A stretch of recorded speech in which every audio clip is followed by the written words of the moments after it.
Hey everybody, George here with Wine Industry Network. Welcome to another episode of our Win Insider series.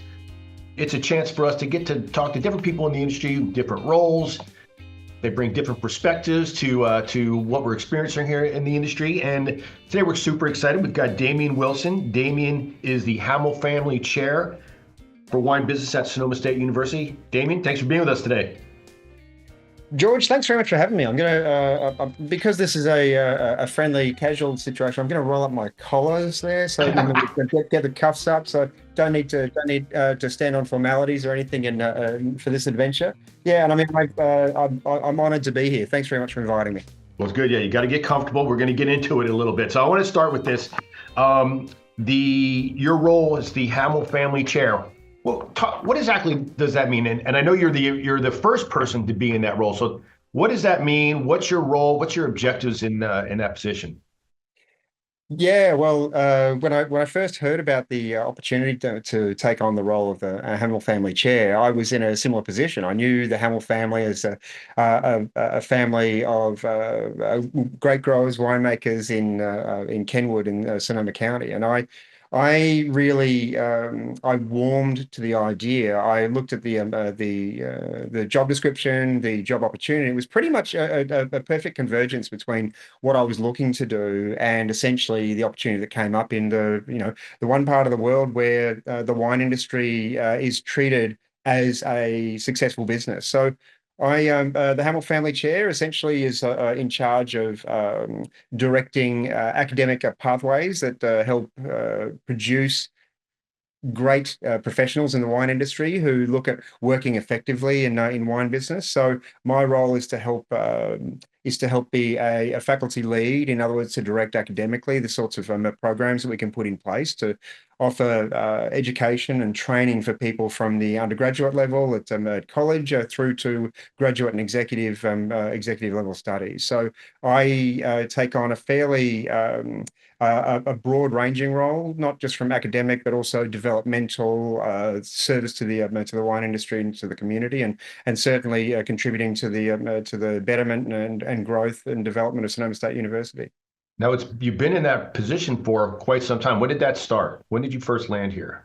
Yeah, I sat for the interview in 2014. I was busy in Burgundy, happily living in one of the great wine capitals of the world, and thinking Yeah. this is I'm enjoying life here. But the challenge I had in France was recognizing. I learned in that year the difference between perseverance and futility, and it's really recognizing that the French make great wine. They've got a fantastic reputation, but the commercial side of things is often treated as a necessary evil rather than a way that people can be successful and entrepreneurial. So when I read about the Hamel Family Chair opportunity in 2015, I had a look at the job description and thought that is exactly what I want to do. So if Burgundy's the wine capital for wine lovers, I think Sonoma County, the North Bay, is where you go when you want to learn about wine business.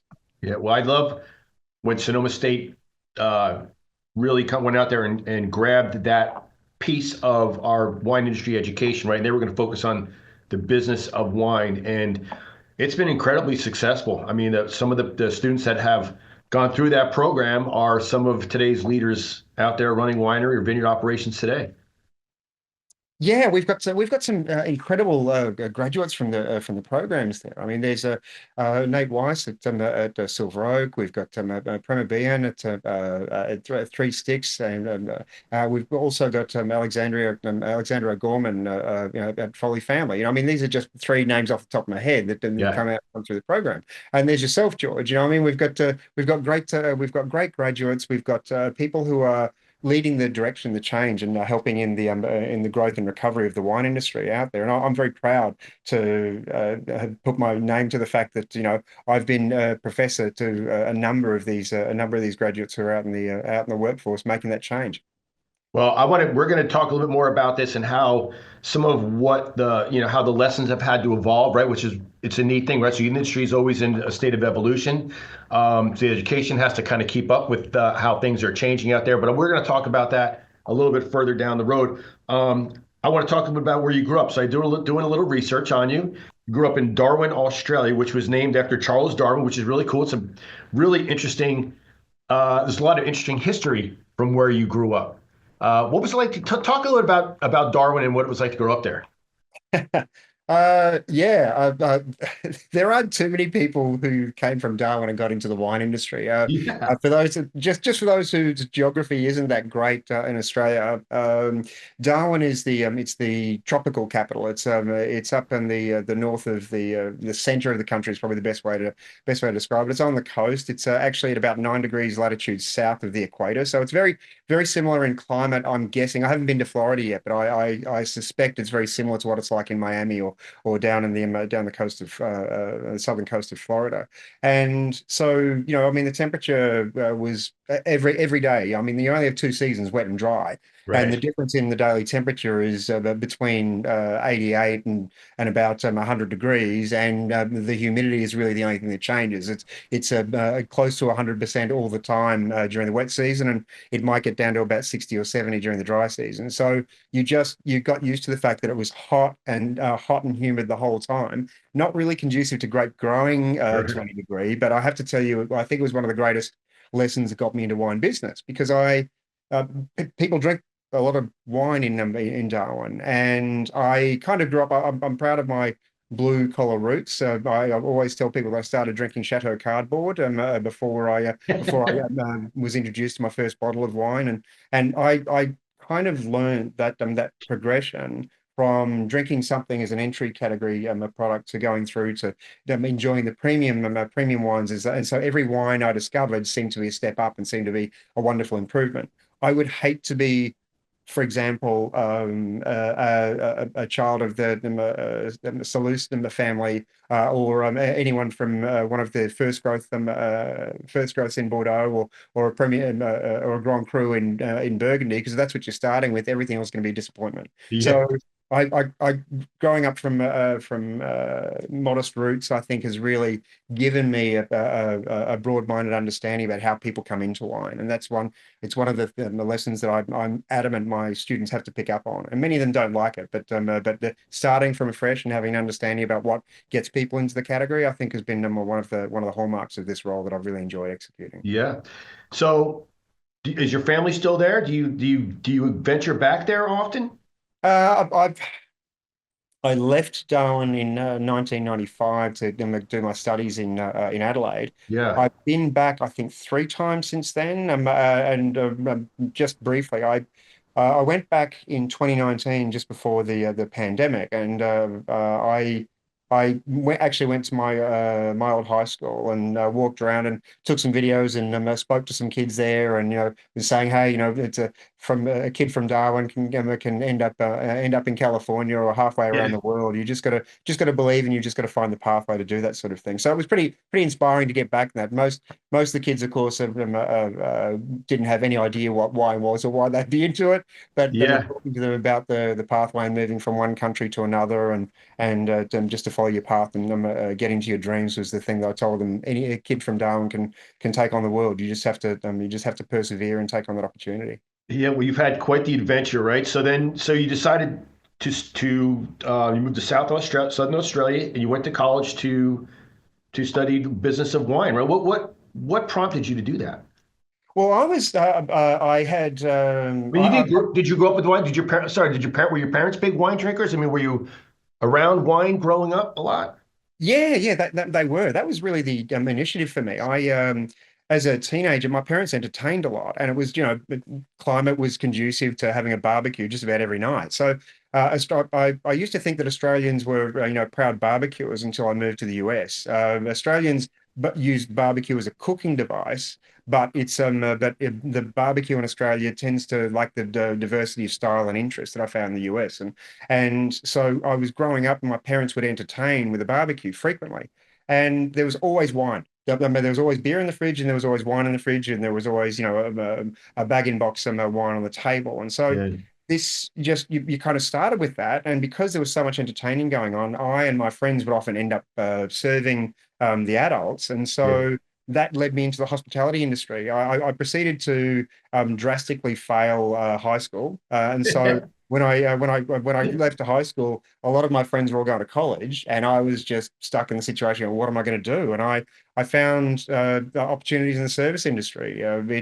It got me into hospitality, and I discovered in hospitality, if you wanted to get anywhere, you either needed money to have your own place, or you needed credentials and some sort of skill set, which gave you an opportunity to advance. And so I took on first a professional training as a barista. I thought that coffee was a pathway to go at the time. Coffee culture was growing rapidly in Australia, and Yeah. then I recognized the wonder of being a wine steward, and I went down that pathway and found I couldn't get any higher. I was struggling to take on senior roles beyond assistant management because I didn't have credentials. I mean, I was working on the experience, but I didn't have something that a Four Seasons resort or a Hyatt or Hilton or any one of those premium chains didn't want to take a risk on someone who had skills and had traveled but Right. didn't know how to put things into place. And so my wife and I got together, and she was in her last year of her.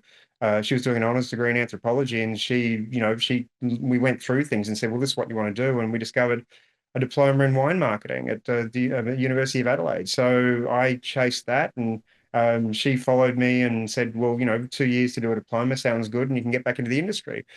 2 year diploma became a 3 year degree, became 4 year honors degree, became a 7 year master's degree, and finally I got a PhD. So after 11 years, I walked out with 4 degrees in wine business, and my wife said if I do any more, she's going to divorce me. So I'm stuck at that one. And then I moved on to France to start my career as an academic. When I was reading about it, so you got your PhD in wine marketing, which I didn't realize you could get a PhD in wine marketing. What was your did you have to do a special thesis? Like what was your Yeah. focus?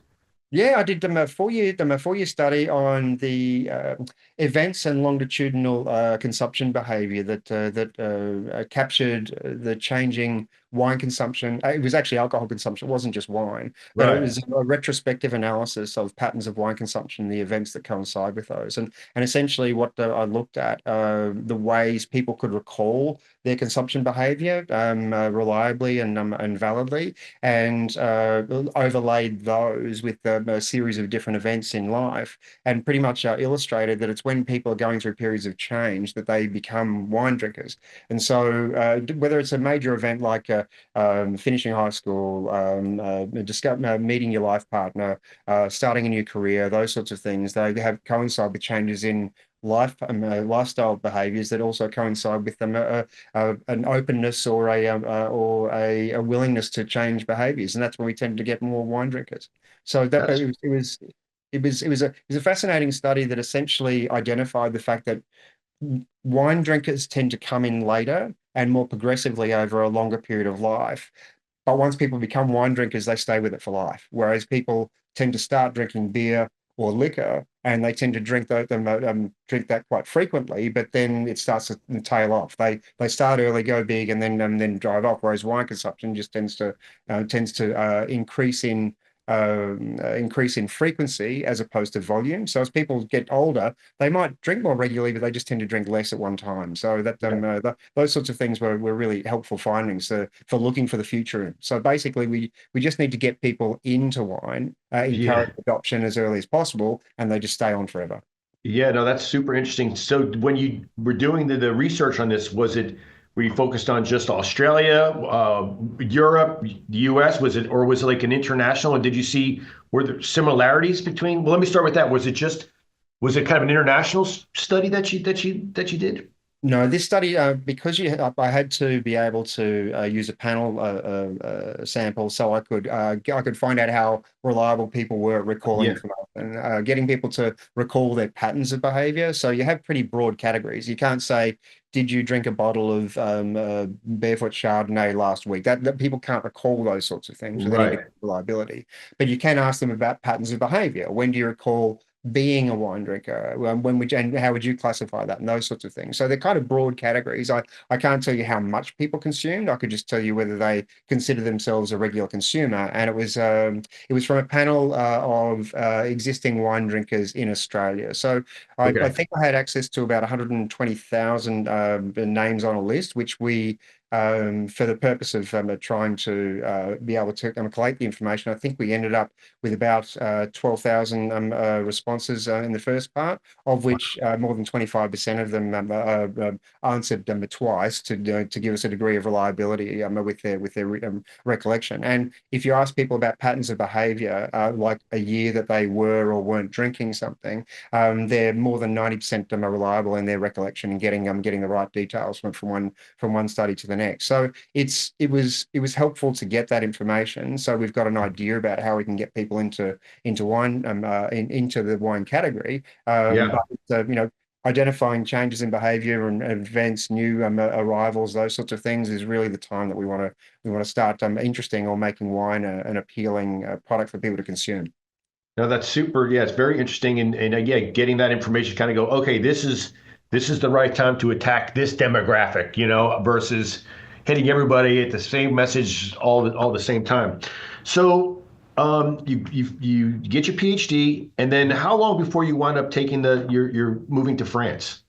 It was pretty much immediate. In fact, in the last year of my PhD, I did a visiting scholar exchange with a European Union scholarship program, the Erasmus Mundus program, and I went to Angers in the Loire Valley at the School of Superior Agriculture for. I was there for 3 months as a teaching lecturer, invited lecturer for them to teach in their vintage master program. And after the 3 months, I came back to Australia, and within about 2 weeks of arriving, they said, when your PhD's finished, would you be interested in coming back here to work? And so at that stage, my I had an almost 2-year-old, and my wife was pregnant with our second. Okay. And we discussed it and realized that if we were ever going to live overseas, it was now or never. And so we pretty much just I finished my PhD. We upped and left and sold our house, moved to a country all in the same year. So I can't remember what the most stressful things in life are, but I remember in 2006 we might have done 4 of the top 5. So Yeah. we had it was a pretty tense year moving to France, particularly since we didn't speak any French and we didn't know anyone. So it was quite a sudden change. We spent a lot of time getting to know our young children in those first couple of years, that's for sure. Yeah, that's interesting. Well, your wife, I applaud her. She's pretty brave and supporting you in all this. That's not typical, right? Because people, especially, when you have, young children like that, you tend to want to nest, you tend to want to stay close to family, and moving to a country where you don't speak the language, with a small, pregnant with a small child. I mean, that's pretty brave. Yeah, at the time, I don't think we felt brave. I think both of us, my wife and I, have got. We weren't living near our family in Australia anyway. No one Okay. lived. We didn't have any family in Adelaide. My brother-in-law was living there. He was the family member. But I recall my mother-in-law. She joked one day that she might have to divorce us because we took her grandkids away from her. But she it gave her. We presented another way and said gave her a great opportunity to come and visit us in France, and we Yeah. worked on that. She came over 3 times, I think, while we were living there. So it wasn't if she didn't. And we, as part of my contract, I was going back to Australia every year anyway for the first couple of years of the first job I Okay. had over there. So in the early stages, it was an easier transition. But I still, to this day, I don't recall a lot of those first 2 years, just being utterly exhausted with concentrating on learning France and having young kids. Learning French and having young kids was pretty challenging in its own right, particularly since it was also the start of my professional career as an academic. So I was learning everything anew all at once, and it was quite a challenging but incredibly rewarding time. Yeah, I mean, just immerse yourself into it, and I mean, that's what they say is like, a great way to learn the language, right? It's just you have no choice but to have to learn it to survive. So did you teach in English, or did you have to learn French? So that was one of the things I was super curious about. Like, you're teaching wine business in France, but did you do that in English or French, or how did you do that?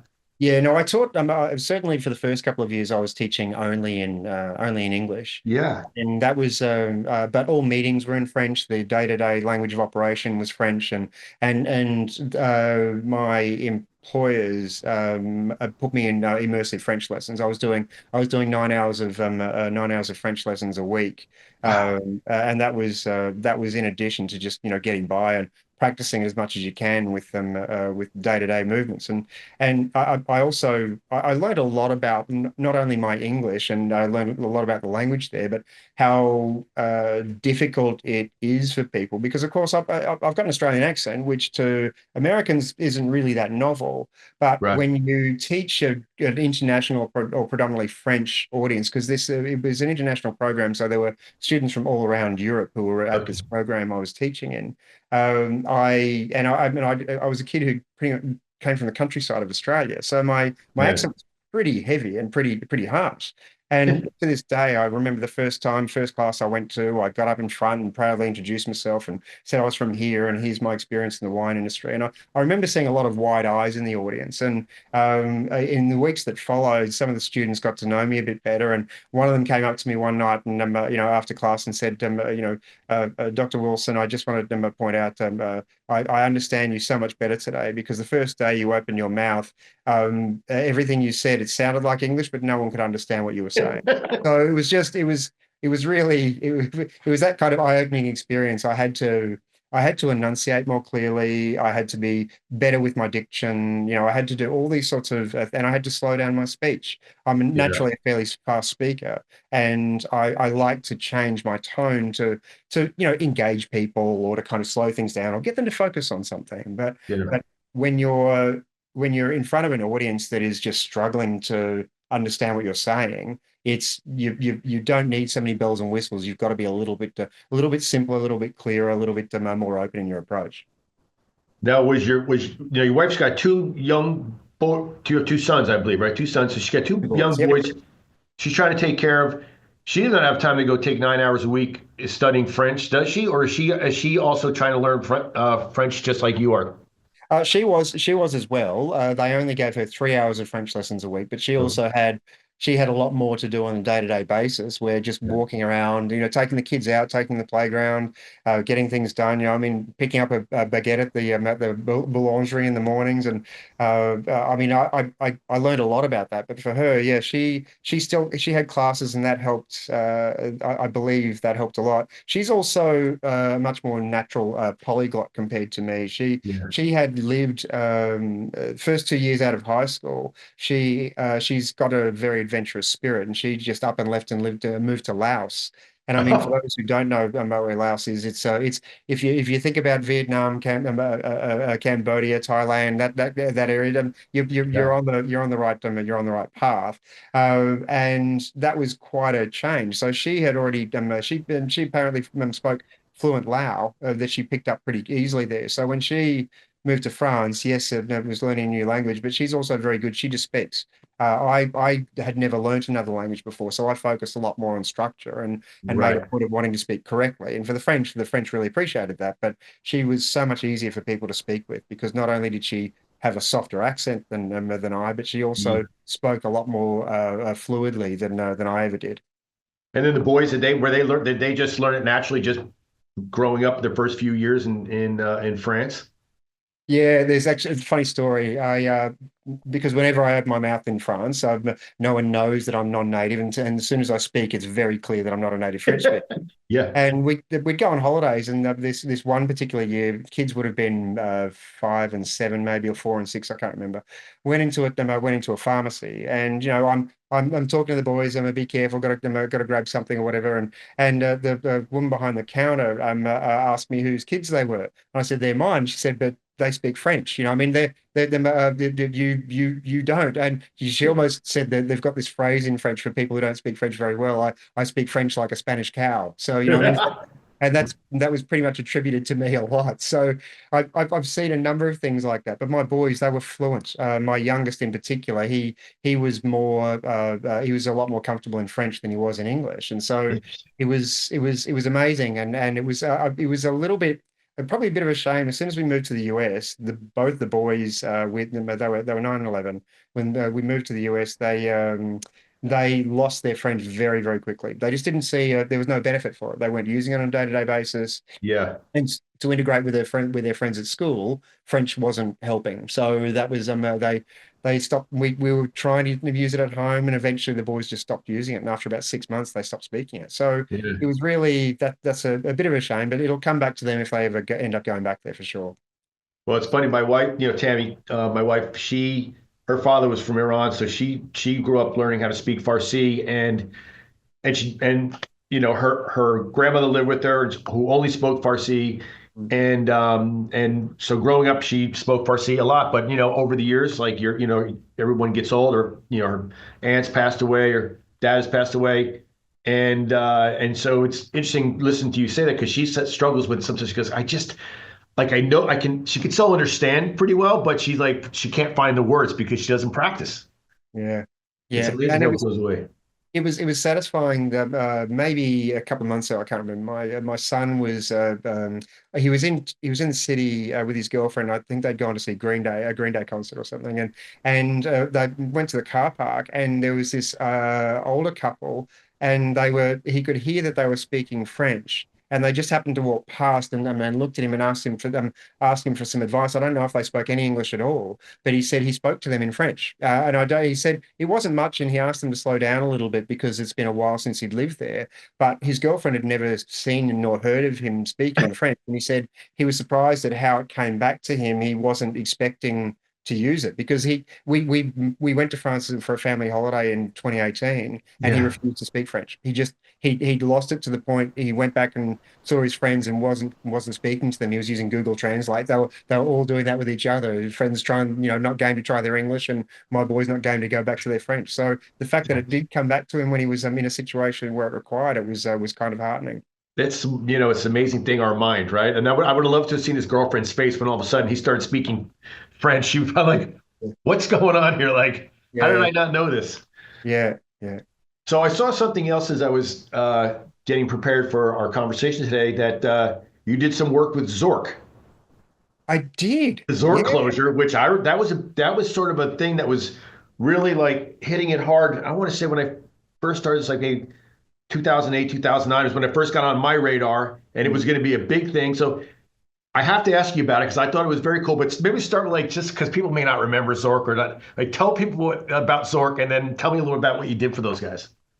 I'll add a little bit more into it and how I came to that. And I Okay. can't remember the year. I think the Zork project might have been 2002, Okay.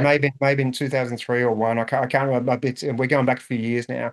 Yeah. But a lot of that came around because of my honors degree. My honors thesis was on the constraints to adoption of alternative closures in the wine industry. And I was a part of a big study that the Australian Wine Research Institute did back in 1999, looking at the technical specifications, longevity, all those sorts of things of, at the time, of 14 different closures.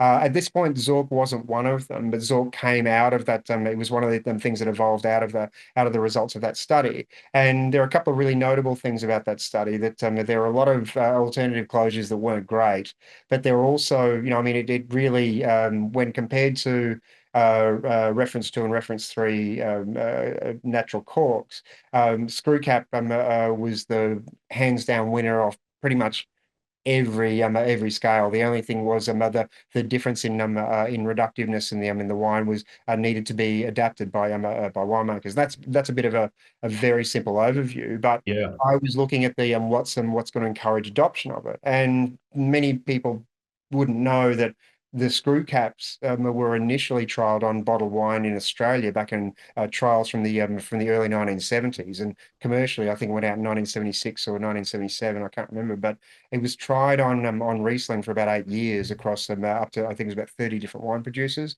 And even though they repeatedly pushed it, they ended up giving up on it because consumers wouldn't adopt the screw cap back at the time. And Yeah. so that was what led to this study in '99. How can we go around doing that? And we met a number of things. First of all, they needed to communicate that them what the change was for, because when it was initially done, there was really no publicity about it. And consumers, if they look at a change in packaging, they think it's done to be cost effective. They don't think of it as being a necessary. They were fixing a problem that consumers didn't know Yeah. existed. So there was a lot of we found in the study we needed to do a lot more communication. The trade was very supportive. They needed to be informed. The message had to be consistent, and they needed a critical mass of adopters. And so when the initiative was adopted in Australia in 2000, they focused on a particular region, being the Clare Valley, where they took that on, and it's pretty much adopted carte blanche. And so it's one of the reasons why screw caps have been so popular in Australia. So that study led to a number of producers reaching out and wanting to get research done on their closure, how they can go about what sort of things they needed to do for adoption. So I started working with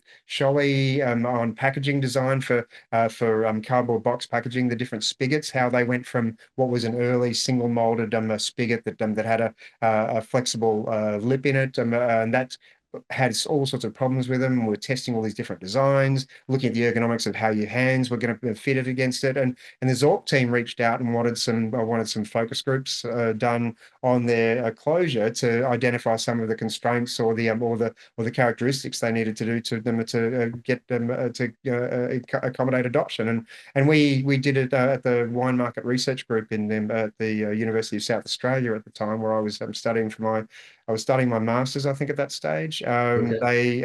We did that study and certainly provided some insights and some suggestions on what a Zork could, should, and would do to encourage adoption of that closure. Well, it was pretty cool. I'm gonna have Nick edit in a little picture of the Zork closure because it was a thing. I mean, they were getting after it, and then until they weren't, you know. But Yeah. what I didn't. This wasn't even on my list of questions, but you brought it up and talking about screw caps, and I remember when screw caps were first, I'm gonna say first, but there was a big push on the screw caps as an alternative closure, and you just couldn't get consumers to like it. Just equated to like something cheap, like they didn't want to bring a screw cap to a party.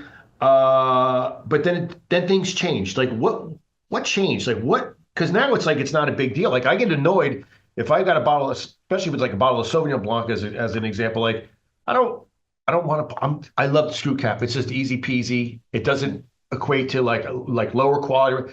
How did that change? How did that shift occur? Yeah. Well, I mean, there are a number of things that can help explain it, and familiarity breeds adoption. It's just one of those things. When you first see something, it's change, it's new, you're skeptical of it, and the things that encourage adoption are information that is understandable and integratable at the point of sale, whether that be with someone who's assisting the sale, or it's something to do with I remember we trialed this thing, neck tags on wine bottles, and that was an unmitigated disaster. The trade hate them because they either fall off in packaging, or it's something they have to keep going back to, or they end up all over the store, or they're not put on, or they're expected to put it on. It just ends up being more work for them, and Yeah. consumers don't really pay a lot of attention to it unless it's a discount. So those are the sorts of things. In the US, I still find I make a point of listening and asking questions rather than kind of leading with perspectives. And I love that opportunity when I see a wine under a screw cap, ask someone their thoughts or what came about that. And I still find that people, they perceive it as it being a lesser quality, a cheaper closure. It's not associated with the symbolism of a natural cork.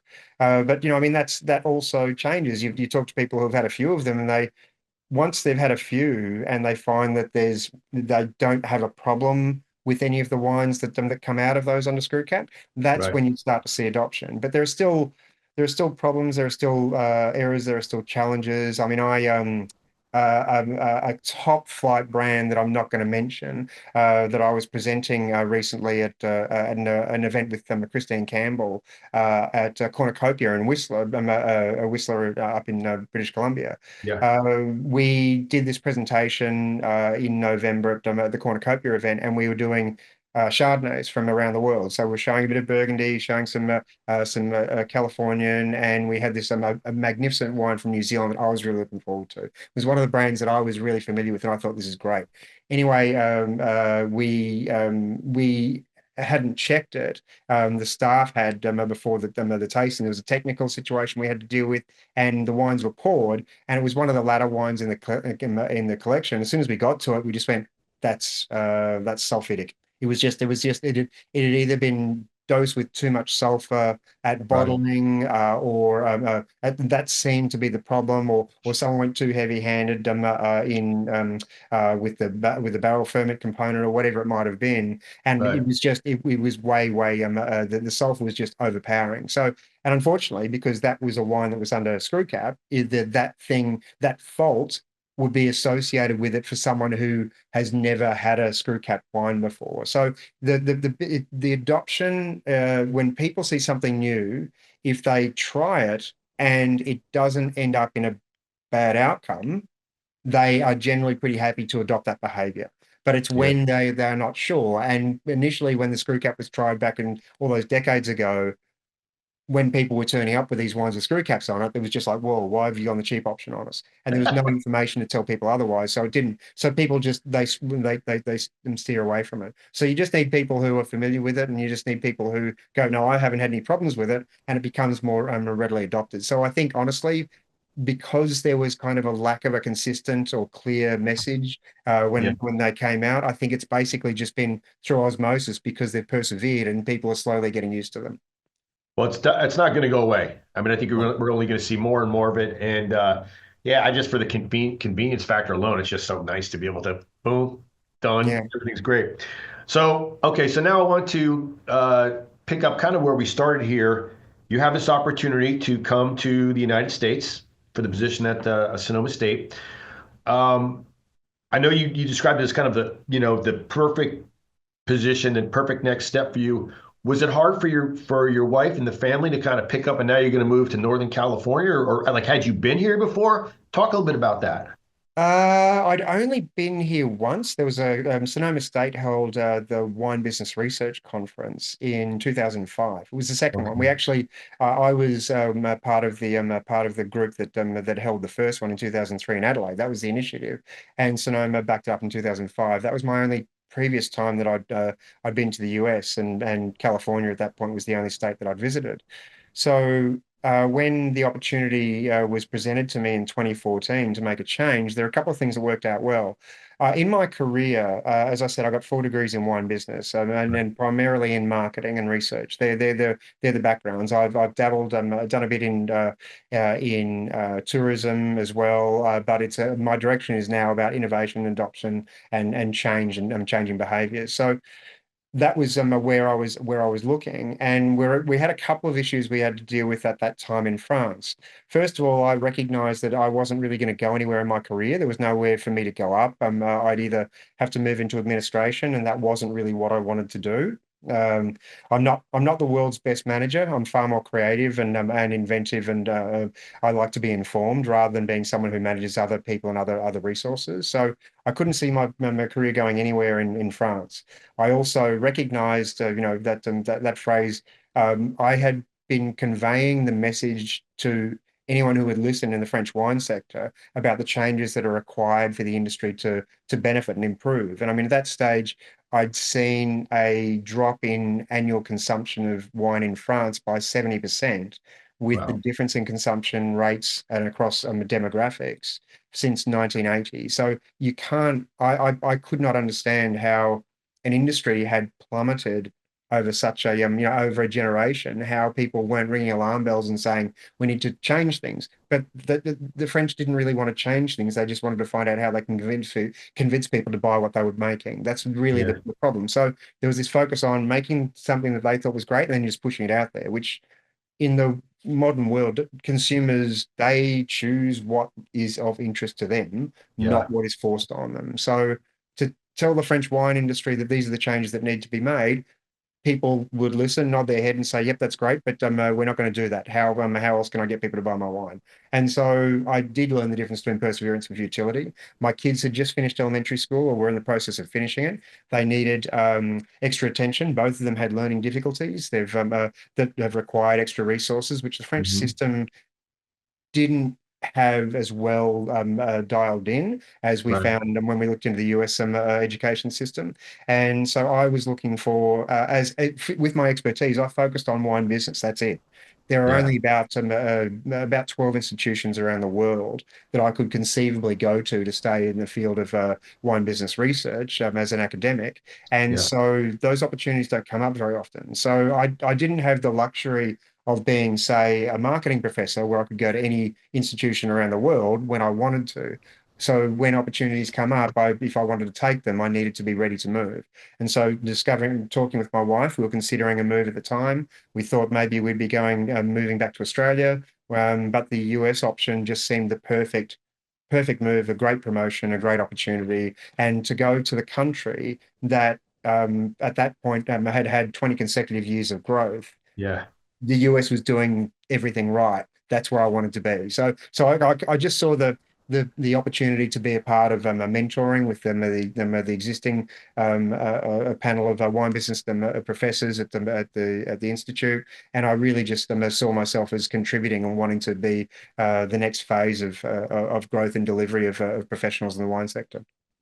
So one of the things that I was curious about, you did some teaching, I think, in Australia as well as Mhm. in France. Now you're teaching in the United States.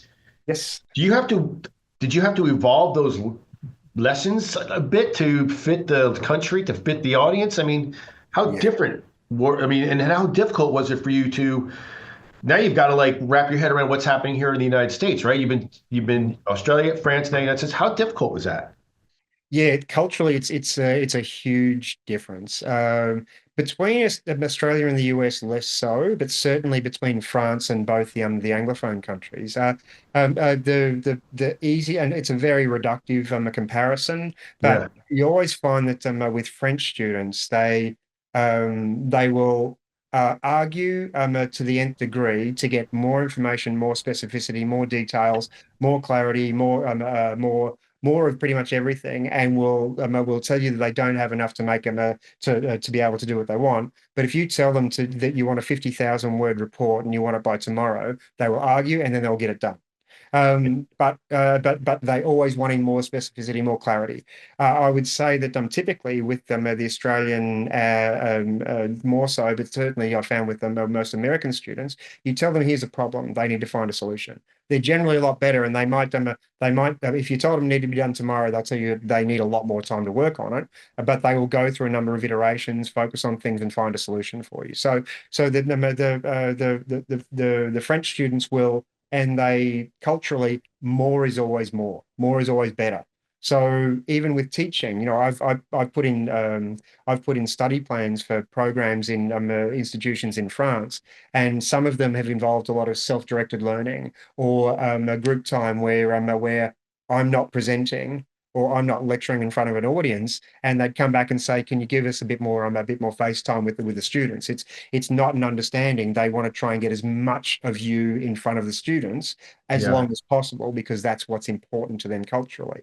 I find, I mean, I've had times where my students have a number of them either due to illness or something like that. We've had to do something online, and I've had to adapt the course and said, "Here are the learning goals for tonight. These are the things that you want to do. We're not coming in together. I will be online if anyone wants to come in." And some of them will come and go for 5 minutes and say, "I'm thinking about this. How does that work?" And then they'll go off and do their own thing. They're a lot more self-directed. I found that, but they also need a lot more time to get things done. yeah. That's super interesting to me as well. And so from 2015 to 2024, the industry was in a very different place 9 years ago. Although you talked a little bit about what you were seeing in France with the decline in consumption, right? So that was happening. You were already paying attention to it. Mm. But that being said, the lessons that you were teaching in 2015 versus 2024, how different, because it's a different world out there, right? So, Yeah. or it feels like it. I mean, obviously we know it's more challenging, but I'm just curious, like how that's impacted your lessons. A lot. I look at what I was teaching back in 2015, and what I taught wine marketing for a number of years until we got a new professor a couple of years ago. And wine marketing that I was teaching back in 2015 was a lot to do with content and tools. I mean, there was a theoretical component, but it was less about, and it was here are the four P's, and here are the different ways that you can implement the four P's. The four P's is still kind of a is still a benchmark component of marketing, but it is very different these days. It's very much a case of the recognition. It's taken more than 60 years of research in having marketing as a discipline. And so in wine marketing, what we were teaching back then it was as much to do with learning about wine as it was about the marketing side of things. And these days, we are very uppercase marketing, with wine being a recognition. This is the industry with which you're executing those tools. And it's very much a case of starting with research, identifying what those opportunities are, using the four Ps to implement them, and then monitoring how those tools work and change over time. So we're back in 2015, we were looking at tools and beliefs, opinions, and expectations. Just the little things like Jack Trout was quoted as saying, "Differentiate or die." We're not telling people to differentiate these days because that doesn't work. It's about distinction, and it's about consistency and exposure of your brand to people within an industry. So making that connection between your brand being a part of that industry and giving it the best opportunity of being selected at point of sale, because it's available in the mind of the consumers, and it's available at the point of sale. So it's really it's a very different set of content that's taught in the classroom these days than we were teaching. We now have laws, and we talk about using metrics to make decisions. We Yeah. weren't doing that in 2015. And it Yeah. wasn't that we didn't have any; we just didn't know how to measure stuff. A lot of stuff was still we had stuff that was in the same content and textbook from 20 years earlier. So as we've learned, as the information technology, the big data era, the digital marketing became a thing. Yes. Suddenly, wine has had to adapt to a different perspective, but also a degree of accountability that it never had to deal with. So now we're using numbers to make informed decisions based on what the evidence tells us, instead of believing what we thought was the way to deal with it. Well, I think, one of the things that anecdotally, just being around for a lot of years, is the resistance to change has softened, in my opinion. And I think it's just because it is so challenging, right? So, the idea of like, why do we do this? Well, we do this because this is the way we've always done it. Well, why else do you do it? Well, there's no other reason. This is the way we've always done it. Whether it was embracing technology or trying to make sense of the data that was out there, but you didn't, everything was good and everything was selling, and so it was fine. So, necessity being the mother of invention, people are having to adapt. They're having to, embrace doing things a little bit differently because of, I think, how challenging it is out there. One of the things, so there's a couple different things you said early on that I want to get back to. You were studying behavior. So when you did your PhD, you were talking about like how life events impact, your relationship with wine. And then you talked a little bit about, what you saw happening in France with declining consumption. We know that there's a declining consumption here. We're struggling to, and I don't want to blame it all on like not being able to better connect with, people in their late 20s, early 30s, that age group where people is around the time people start to embrace wine. What do you think we're not doing right, or what do you think we need to be doing differently based on, all of your years of research and studying behavior? Yeah, at the risk of being labeled a pariah, I think it's culturally one of the difficult things I've found in the US. There is an incredible sense of optimism, which is amazing. I love the can-do approach. We can solve anything. That thing is really good. I've always been reminded that with criticisms and pessimism, I have to be a little bit careful about the approach. So I do think there are a number of things that we really can and should work on. I think in a simple sense, wine has focused too much on pricing itself out of the market for the entry level consumer. I mean, in recent years, I remember going to a simple restaurant I mean, it was San Jose, so it probably wasn't that simple a restaurant, but I mean, I went to a simple restaurant and I looked on the wine list and I realized that there was nothing available under $20 a glass. And it wasn't even that prestigious a restaurant. It was just it was a nice restaurant and on the main street. And so I remember thinking, at $20 a glass, if I'm a young person or considering having alcohol with them with a meal, that's beyond the entry point. And Right. so it was one of the things that I tried to identify early on here, how expensive wine was compared to other beverages. And I mean, I just come from France where wine is cheaper than water. I mean, in a Right. lot of places you can pick up a €2 bottle of wine and it's drinkable. I mean, there'll be and so I think a lot of the case we've got a little bit of that myopic view that it's all about quality. And so every producer talks about how amazing their wine is. And they, of course, have to because they have to justify a high price point. I mean, if the average price of wine in Napa is more than $100, you can't go to a tasting, even a basic one for less than $80 a person. That's not an entry point at all. And even, if you're talking about some places in the Central Valley, they're still charging $20 or $30 a tasting. And wine is so we've kind of lost that entry point category for the consumer. So if people can't come into wine until they've had a lot of experience and are comfortable in throwing big money at something, we will lose a lot of early adopters there because it's just too big a gap for them to breach. So if you can have a pint of beer for $5, and it might be more than that, but happy hour, that's generally around $5 or $6 for what they're worth, or you can have a cocktail for $10 or less. I mean, why is someone going to spend double that for something they don't even know what it is? So if they're constantly being told that you have to be drinking better quality, it's what you're not saying that's important, because you're telling people that they shouldn't be, they don't merit drinking what they're drinking. And so if people are already worried about how much they're spending on something that isn't good enough, they go and they're much more likely to go into a category where they don't get teased or told that they need to be doing better than what they're doing. And so I think that's, we kind of lost them side of the ball. We focused on the increased value of wine in the last decade, and the increased profitability that comes from selling higher value wines.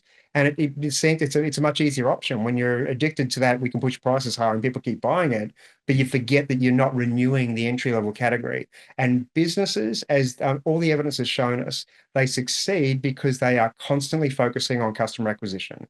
New customers is the key to success in the long term. You cannot sustain a process where you're relying on loyal customers or increasing value, because eventually you run out of value increases that are possible, and your loyal customers eventually end up being less loyal and die or age out of the industry. So that is not a sustainable approach in the long term. We need new customers. We need to figure out how to bridge that gap, how to get that category as a way to appeal to new consumers in the wine industry. Yeah, I'm going to pile on. I think you're spot on. As someone who has, started off in the tasting. And let me just back up. Someone who didn't grow up with wine as part of our, regular, dinner beverage. So it wasn't something I grew up learning a lot about. I moved to California, got in the wine industry, and the days of, I mean, it's amazes me that we sometimes scratch our heads like, hey, what are we doing wrong? Why are we not connecting? It's like, well, people used to be able to come to wine country. The wine curious could come to wine country. You didn't need to make an appointment. You can go to a tasting room. You could taste for free. It was all about helping to educate people, make them feel a little bit more comfortable with what they liked or they didn't like. Versus, to your point, having to spend anywhere from 25 to 125 or more for an experience.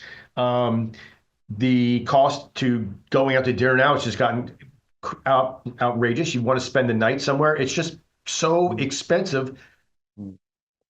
And we know that these young adults, they don't have that kind of disposable income. So that part just drives me crazy. When are we going to get back to, being more inviting, focusing on education, focusing on dispelling some of the intimidation factor that comes with wine.